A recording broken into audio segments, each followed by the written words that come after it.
Nagluto ako ngayon ng Arabic coffee. Maya-maya, pagkaluto na ito, ay isasalin ko na siya sa lagayan niya.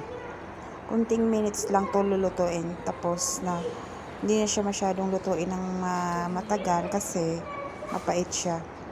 So, antay lang tayo ng konti. Tapos, luto na siya. At siya nga pala, nagluto ako ng cake na pang merienda namin ng hapunan kasi wala na ibang makakain. Kundi nagluto na lang kami ng cake at mga kasama ko. Pagkatapos, magka-coffee kami. At wala na. Pagkatapos, pag nagluto na ang coffee, pagluto pa ng coffee ay isasalin ko na maya-maya konti. Tapos, ito, ilagay ko na yung camera at isasalin ko na siya dito sa lagayan niya. Para ibigay na doon sa matanda. Pagkatapos nito ay patayin ko na kasi maluto na yung coffee. 11 minutes lang yung luto na. Hindi siya masyadong matagal. Isasalin ko muna.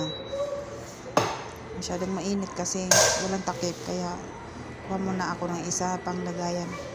Sa panghawakan para hindi siya masyadong mainit. Okay, na pagkatapos nito guys, pwede na tayong magpahinga at magka-coffee din. Kasi matanda ang coffee sa taas. Kaya ayun, matapos nito, pwede na tayong sarado ko na muna kasi mainit. Kailangan na mainit pag nagpunta dun sa taas. Pag ibigay sa matanda, kailangan mainit yung coffee. Ayun lang malamig. Eh ito din nagtimpla din ako ng coffee. Kasi may malamig dito kaya kailangan coffee.